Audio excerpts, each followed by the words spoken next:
Hello, welcome to the second ever episode of the Salisbury Media Team podcast, which we need to come up with a more catchy name for. As you may have noticed, we have a special guest with us. So first guest on the podcast. It is. And who better to have than our new investor, Ali Alhamad, who's joining us to go through a few things. So we're recording this on Sunday. You'll first see it tomorrow on Monday.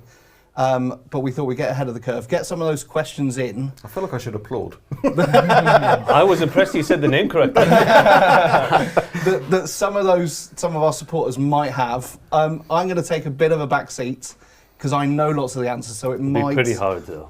So it might bias my questions in some ways. But I think I'll probably ask the most important question of all.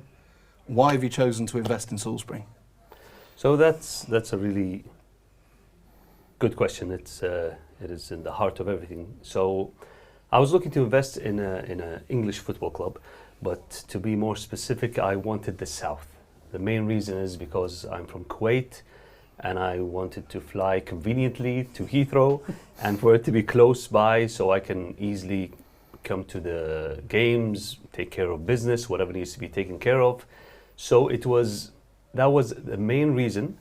And that helped narrow down the clubs that are available. And there are lots of clubs that are available for sale. And the reason is critical. Why are they up for sale? Not Salisbury. Salisbury has actually been run very well, very well. It doesn't have the issues that many other clubs have, where it's overburdened with fat and expenses.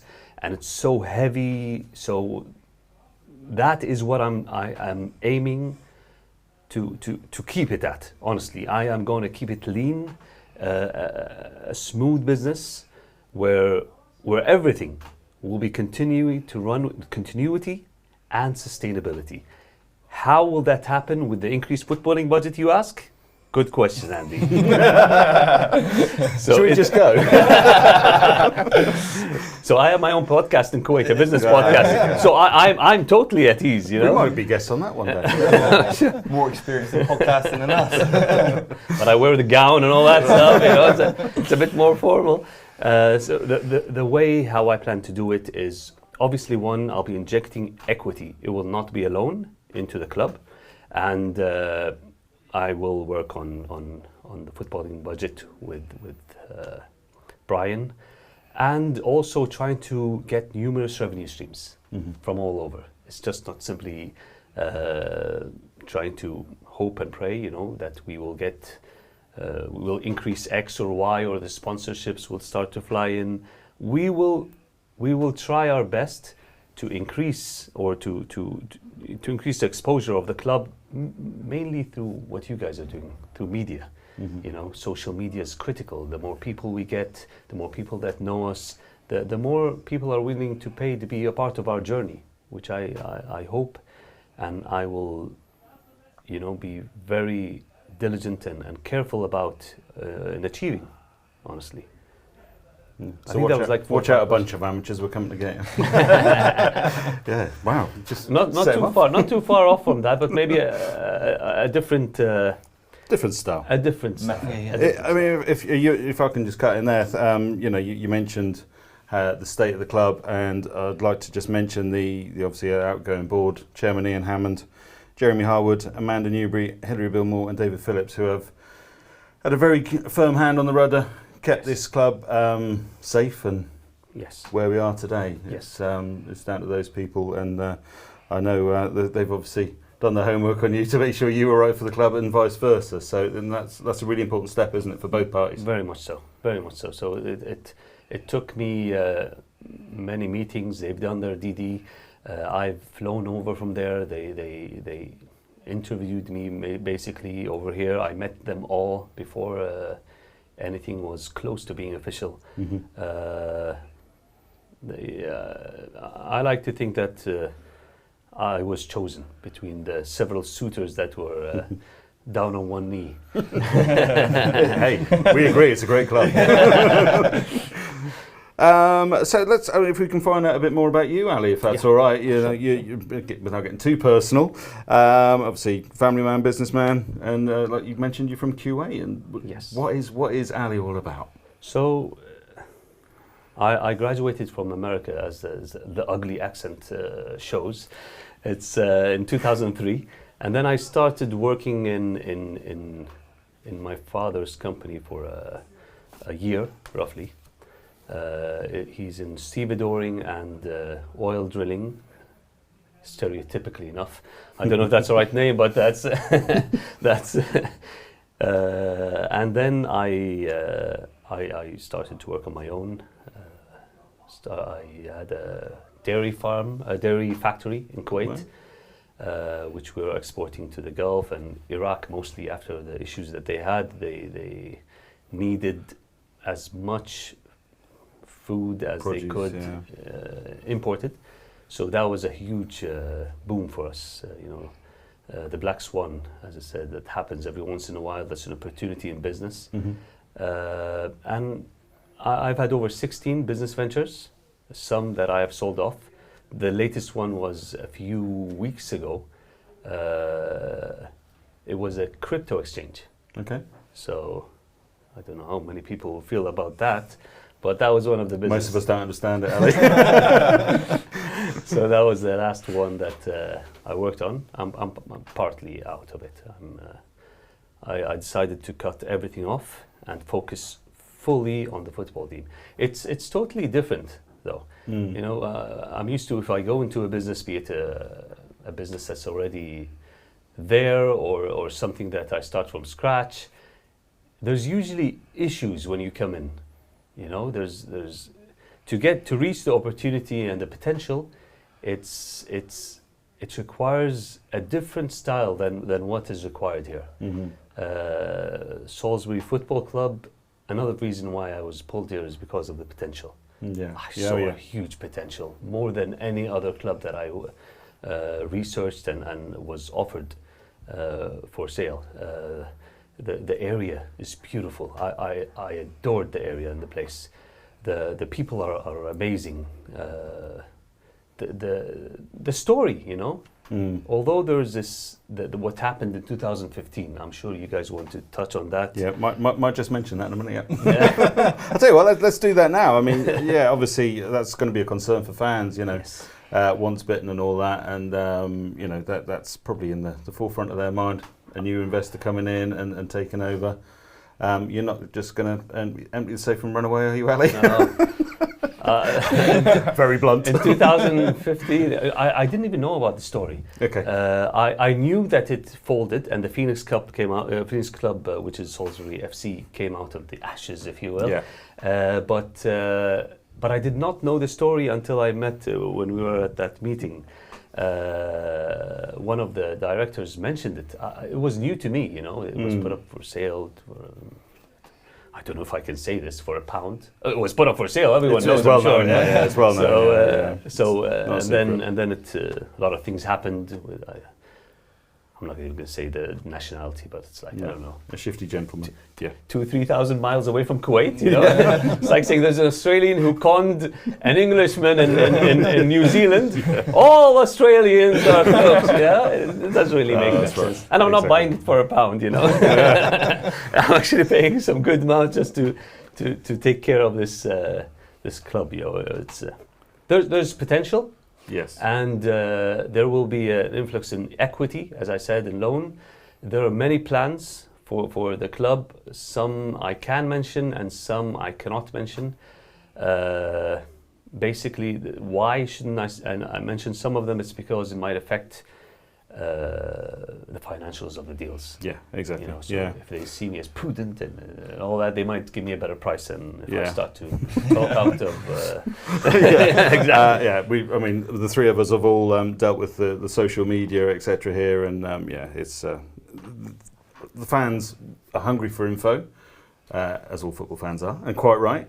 But yeah, they do understand that certain things have to be done in the right way. There's always got to be a balance with information, hasn't it? It's definitely true. We'll give We're them very open. And during this, we should probably explain. There's been a lot of planning in the process There's been lots of conversations between Ali and I, myself and the current shareholders and board, and there's been lots of thoughts gone into this, but Ali's been really clear from the outset that the information goes to the supporters first. The supporters are the people who need to know, and when we can tell things, they'll be the first to know, outside of kind of the people who had to know in the first place. They are the heart of everything. We are all. I am here to support their experience, their love for the club. I understand how important it is. I really do. So I'm a Man United fan, and I've been. Hang on a minute, that was kept from me. I don't like all this secret. until now, I'm a Salisbury fan. So I know how it is to be a fan of a football club.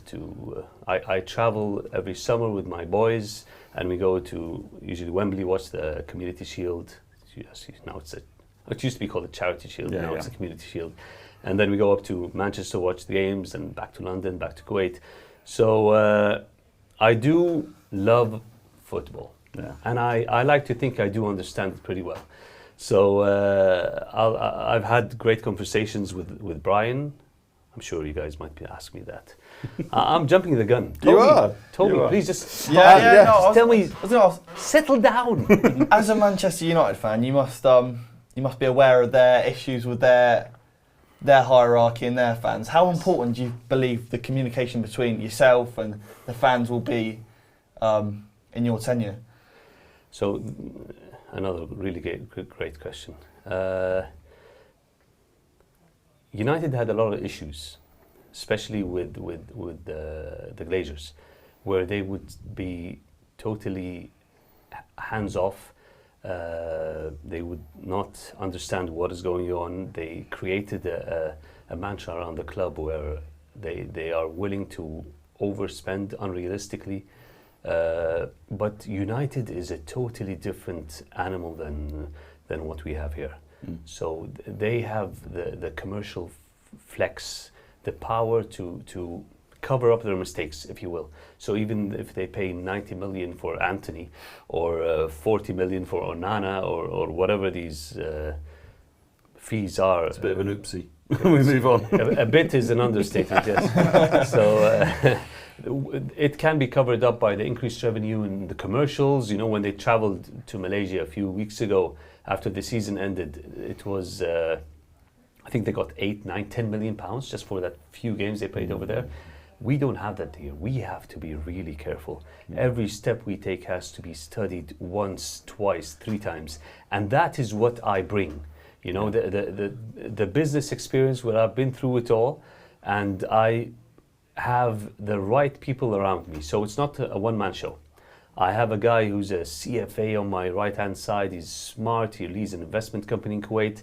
I have a guy who's in operations. He has government, what do you call it, tenors. Building the new airport in Kuwait. He's an operations master. There's a full team of people. I might be in the forefront, but I'm nothing but a stick in a bunch of sticks. Or I was going to translate it from Arabic, but it did not work. We know what you mean. We got that. So just a part of the team, basically. So, funny enough, saying about Manchester United, I say it quite often on commentary. We're always happy to be anybody's second club, and that still stands. I mean, you mentioned community there earlier on, and that links in with this maybe tricky question, but with alcohol being a big part of obviously football culture here in Europe, and you know, kind of a clash of cultures coming about, maybe. Have you found a way around that? So another great question. I don't drink alcohol, as you know. I am a Muslim and I don't drink. Mm-hmm. So the way around this actually is I will donate the revenue from the bar to a charity foundation. In America, they're called like Alcoholics Anonymous. I don't know what it is here. I met with another charity organization here with Amanda's help. Yeah. Support and addiction, etc. Yes, kind of exactly. Yeah. Awareness on those issues. Yeah. So I'll rent out the bar to an investor, at fair market value. We'll try to actually to squeeze as much as we can out of it, because it's all 100% going to charity. Even if the club is it won't be making a profit. Yes. Football is not a net profit-making business, and I know that very well. And I have that all into contention, and everything is safe in that aspect. But it's still something I feel to give back, and also respect the current way of things being done in the culture. Great way of doing it. And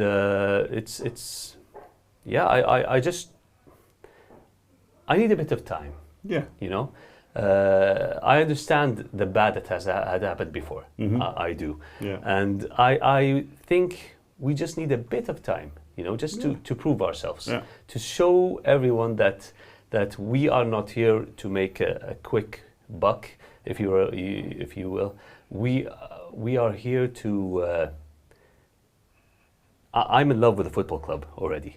Okay. It's easy to do, isn't it? It happened to all of us. It happened to Toby in 2 matches. They're a good 2 matches to start my career off with. So it is very easy to love, and being in the city, and I said city, not town. Yeah. Being in the city and having people, you know, when you walk, everyone says hello. I was here with my wife and daughter, and they would play with my daughter, you know. Callum was colouring with my daughter for like an hour. He can so. colour now, can he? He's doing really well. But with his good shoulders. So it's all about that. We are not here for the Good short community. run.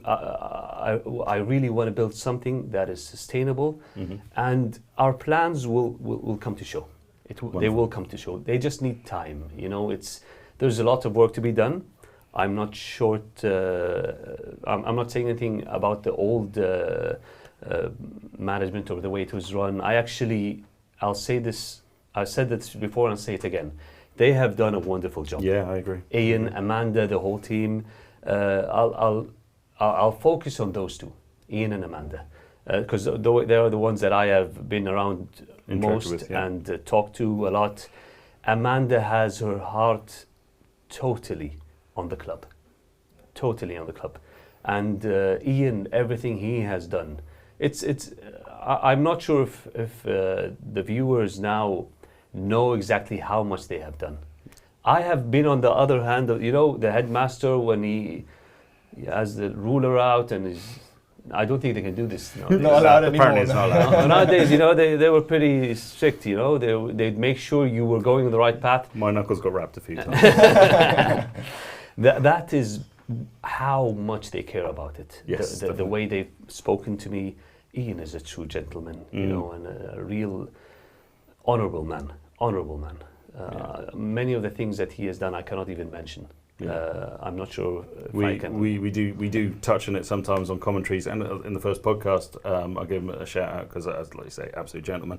But we can only touch on it. We can't go, Yes. hey, this is what happens. Yes. So yeah, I'm not sure how much you'll be able to say on this, but basically long, medium, and short-term plan. Do you have plans for this season, or where do you see us kind of heading? I know this is all very tricky to answer and a little bit pie in the sky. It's all planned. And the next few years and beyond. I was going to say it's all planned, and he said pie in the sky, so I said it's all pied. It just shows you how much I'm focusing on it. So Plenty of pies. with that, there's also a plan. I'll go back to the last question before I answer yours. Yeah, sure. There is a plan to have Amanda and Ian to continue in some kind of directorship role. Lovely. Where there can be either a transition or they can continue. It's very important to have them on board and to have this continuity. We can beaver along and work in as much as we can, but there has to be the continuity and them staying on in a manner or another. Yeah. So I feel that is important for the club, and that is important for also the supporters and everyone that has any stake in in the football club. In fact, let me just kind of extend on that, and we'll come back to my previous question. The staff that are already here, obviously the media team are untouchable, but the staff that are already here, and some of which are grafting away right now outside. You're happy with how things are. Obviously, things will change in time, but they're here for the long haul. Oh man, and I am so grateful that they are. I will need every single one of them. I've been talking to Andy. I'm traveling back to Kuwait on Tuesday, but I'll be coming back on Friday. I have some important business to take care of that I have to travel back. Okay. So I'll be back on Friday, and I'll be here maybe for around 2 weeks or just under 2 weeks to take care of everything that needs to be taken care of.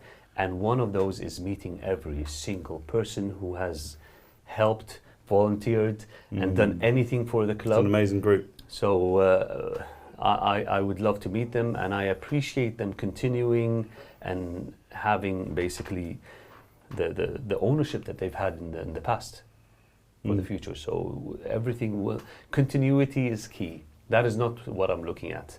Brian is at the heart of everything with the football club. At the end of the day, that's how people will judge us, or let's just hope that's how they will judge us. You're putting pressure on that. Joking, bro. So they will judge us on the football results. Yeah, it will be on the football team to show that we mean business, and we are going to build a good team that is sustainable, which links into your question. Short, medium, long-term plan. Yes. So with what you mentioned, I think you mentioned something about the media, and so how would I leverage it? Is that correct? So basically this season, what's our hopes for this season? What can we see? Where can we see us going? It's not going to be going home, I'm sure. And then obviously the next few seasons, and maybe 5-6 years time. So for this season, I will not go all out. Everything is budgeted for the next 5 years. Perfect. In a smart, diligent way where money is going to be injected. Mm-hmm. Brian is going to have a larger budget to work with in the football team, which should translate to better results. I don't think promotion is possible. That is not an aim we have for this season. No. A solid mid-table finish for this season is a good target, I feel, which I've had talks with Brian about. So I hope that is our first target. We will build on that, because then the other things will start to fall into place. The other ideas I have, things that we are working with Andy and the other guys, we'll mention in the future once everything is set. Once those are set, we plan to have more revenue streams. Hopefully the results will get us more people through the turnstiles. Is that what you say, turnstiles? Yeah. Yes. Yeah. Through the doors. Okay. Yeah, both work. I studied a year in England in 1991. And We can't speak English, don't worry. and then I was in private English school in Kuwait, and then I studied 4 years in America. Those 4 that years would mess you up. shifted my accent to a degree, you know. I was going to say unfathomable, but I said, no, leave the hard words out, you know. Anything I can't spell, I don't want to say. But if you can't spell it in American, it's probably the English version. A bit more about you, Ali. You and your family, you live in Kuwait. Will you be able to attend many games and hope to get here as much as you can? Oh yes. As I showed, I'll be back on Friday, 2 days in Kuwait. It's because I have businesses there and here, so I'll be back and forth. Okay. My plan is to come here at least for 4, 5, 6 days a month. So I'll attend matches. Hopefully it'll be a Saturday, Tuesday, so I can go to a match here and away, see how that works. Hopefully the results will be good, so I can stay with the supporters on the way, you know, and I won't be, or I'll be all covered You might down. pick your moments. That's right, you can sneak back with the media team because it knows us anyway. So that is the plan, and it's critical to be that. You know, I'll be volunteering in my role in running the club, and there won't be any compensation for that. It's just because the club cannot support it, honestly. Yeah. You know, I will be running as the acting CEO. But also, as I said, I cannot and I will not add expenses upon expenses with the hope that it will get things will become rosy. I've seen that before and it does not work. No, we does have fall to apart. work exactly. We have to work really smart, getting revenue streams, persuading the sponsors. You know, you will see a different social media. We plan to have it in different languages, so in English, in Arabic, in Spanish, in Chinese. Try to tap into those markets, and when we have that, we have a lot of potential. You know, it's not just the locals that can advertise with us. There'll be people all over that are willing to do that. Well, that far up me Duolingo app then. Full commentary in Spanish here. Yes. That was a free plug. Well done. They can pay us. It's more than welcome. We don't do that with Salisbury now. We get paid for everything. Your family, are they excited about it? Are they looking forward to being involved, or are they just happy to let you get on with it? Are they? They are happy to let me get on with it. I Yeah. have some. So I have I have a sister who's really interested. The rest are not really into football. I was the odd one out. It was very bad with me in football. Since I was young, playing, watching, nothing but football. You know, I used to. I play a game called Football Manager. I don't know if you do. You know that, Toby? Oh yeah. You guys play it? It was called Championship Manager It when I was? first started playing it. Yeah, 94. I started in 94, 95 with Championship Manager. Do you have a Salisbury save now? Yes, I added the add-on. It's a non-league. So non-league where add-on. are we now? Are we Champions League yet? Currently, you're League One. Oh, right. That's what I've got to look forward to. There you go. Heard it here first. Brian, it does not mean I'm doing a better job than you are. It's just a game. You know? Yes. Yeah, we should get a save going. You know, Yeah, maybe. Yeah, So we have some. I haven't played for a while, so I'll stay out of that. Lots of the conversations that we've had have been around community, but also the history of Salisbury, and not just the club, but the city itself. You sent me a picture of a book this morning that Yes. you've obviously found about the history of Salisbury, Yes. and that's you're really interested in kind of not just this patch of grass up here, but that small city that sits just down the road. It's very important. I'm trying my best to learn as much as I can about the city, and honestly, I was blown away. Absolutely. I think the cathedral they started building in 2020, right? 1220. Am I right? It's just over 800 years old, so I can't do that maths. It's, yeah, I think 1300 and something they put the spire on. okay. Took them maybe 100 years. I think it's the only cathedral in England to be built in under 100 years. I know that because I've got that fact ready for my show, Salisbury Radio, 6 till 8 p.m. And I'm not paying for that one, Ali. And nor am I. Yeah, and it has the oldest running mechanical clock Yeah, in the world. Yeah. Well, that's what they say. That's what it says. How you prove that, I don't know. Yeah. But I'm We'll go sure. with it. yeah. So that clock used to sit in the bell tower that's no longer there, and then got moved into the cathedral. But yeah, it dates back to the very early I always days thought it of was the my cathedral. father's watch, so I used to flip it on. Well, the one that said you're late. Yes. No matter how early I am, I know you're watching. So my father was very enthusiastic. Okay. So Ah, he good. is absolutely. He asks me every day. So what happened? What are the updates? And the last game of the season, you guys were commentating, I think, right?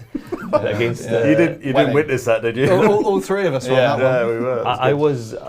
I couldn't see it. There was no stream. I hope to fix that. Actually, I hope to. I don't know what the rights are and all that stuff, where we can actually watch the games. I have to watch the games, and I was watching the Truro match. So I was watching this and I was listening to you guys, and the jokes were cracking me up. And I was watching that, and then Truro, they scored the goals. It was a fun day. I was was a living very it fun day. live with you guys. Yeah. So. We didn't score in the last game, did we score? We did. Yes, we did. We Josh went Henderson 1-0 on the penalty. So you only had a mild scream from me, so I didn't deafen you. If you listen to any was a previous shriek, matches, actually. yeah, I'm famed for the shriek. I'm afraid I've deafened a few people in the time I've known. Yeah, you can't forget the boom. The boom, yes. Yeah.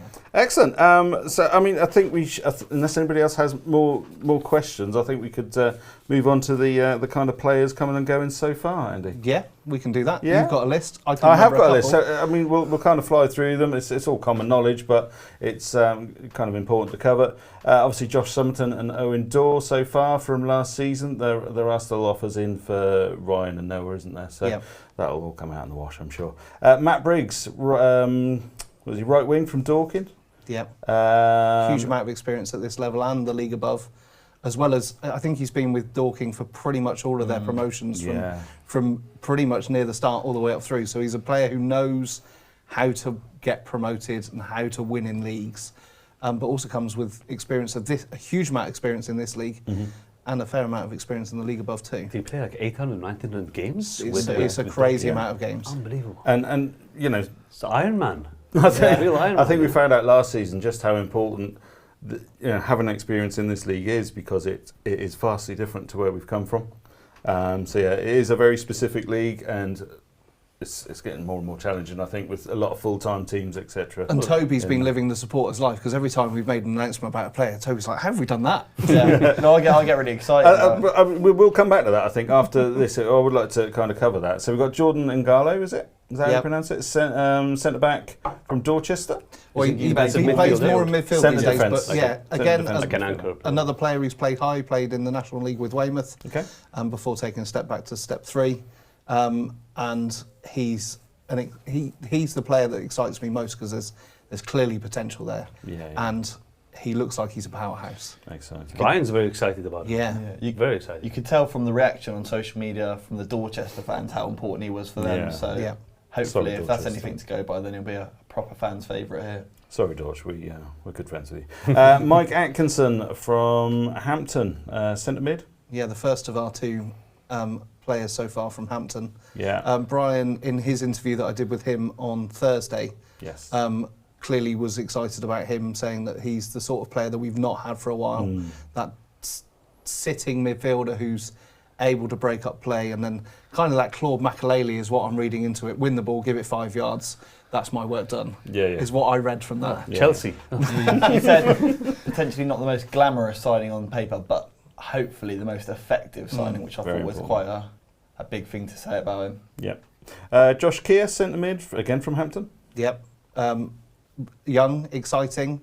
I heard some of the chat between Brian and Josh when Josh was here signing and doing videos and photos and stuff.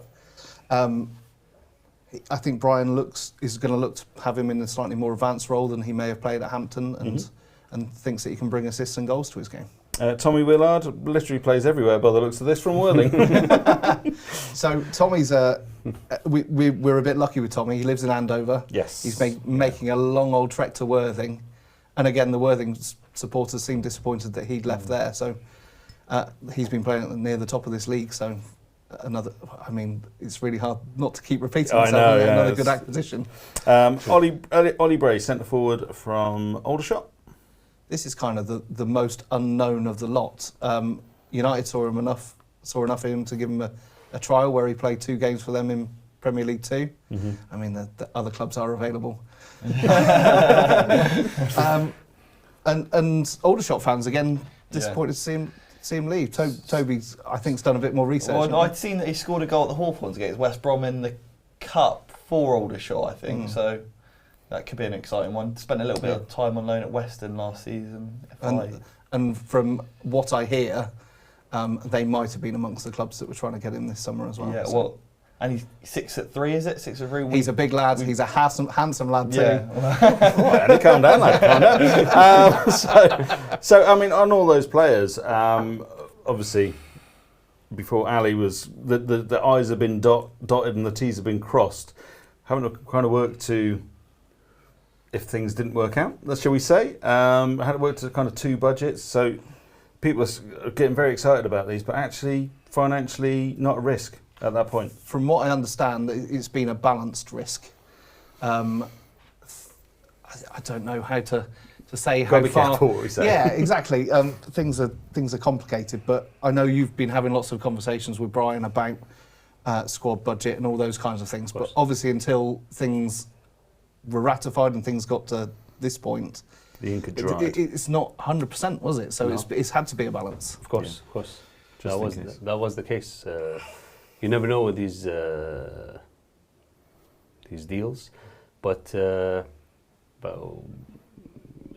good time we did sign the exclusivity, so there was some kind of stability to the idea that it will proceed. But Brian was very smart and diligent, and I was also very careful during these negotiations, and I asked Brian, and it would have gone without me saying anything, but I just wanted to be safe, that just in case this falls through, even after signing the exclusivity, is the club is safe. All right, it's not until it's all done and we have the FA's approval, nothing is actually done, and I won't be able to, give you the budget that I talked to him about. But I think he's a smart man. He understood that putting the club in risk would be extremely risky, but then he did a good job. Let's just say he did a really good job. That's what he's there for. He's a smart man. He knows the league, obviously, by the quality of the players he's going to, and the talks I've had with Brian, all very positive. The targets that we set together and what he thinks is doable and possible is all very exciting. Yeah, they're both, him and Callum, both very hard working, getting around, seeing and speaking to as many players as they need to, and yeah, I've seen it firsthand. You'll have witnessed it. Their poor families don't see them much in the summer or the winter, but yeah, and that comment from you there, Ali, alone, I think is enough to instill confidence in supporters. The fact that you were concerned about the club before the deal was even done is very nice to hear. I think we're almost there, aren't we? Yeah, just one thing to clear up. This is coming out on Monday afternoon, late afternoon, and obviously supporters have got the chance to come this evening. Mm-hmm. Is there anything off the table in terms of questions that they might ask you at the fans forum, or is it just be polite? Is it an open book and be polite and respectful and ask what you want? Ask what you want. Anything I can answer, I will answer. I have no issues. I'm an open book. I have no issues. Whatever questions that they have, that's why I'm here. That's why I asked for this forum, for the podcast. I wanted to be asked, the majority of the questions that the fans might ask. And, I'm sure once they listen to this, they might get other questions. They'll see me down the road having lunch or dinner. I'll be here for the next 2 weeks, roughly. So anyone can stop me at any time and ask me whatever questions they have. That's all I have. Wonderful. Well, it's been a pleasure. Thank you very much. Lovely to meet you. And look forward to seeing everybody that's coming on, Monday evening, this evening, if you're watching this on Monday. Hopefully you're watching a few hours ago. To the future. And we'll be back with another episode just before, just before the home friendlies. I expect will probably be a good time to. We might middle to end of July. Supporters in maybe. Maybe. So if you want to get involved, send us a message. Yeah, send us a message. I'd love to join you guys too. Brilliant. I'll be here. We'll try and sort it out for that, and that'd be Great. Thanks, Alan. Whenever you get bored. So you're sick of each other's voices, like I do with my podcast partner, Barak. We make each other laugh too much to get bored. It's all good. But yes, it would be great to have you on. I noticed it at the beginning. It was like, welcome to this. And then a smart, all right, let's need intro. Get the intro done. We're a slightly less formal than that. Yeah. So thanks for your time and thanks for your time. Thank you, guys. Thank you everybody for watching. Thank you.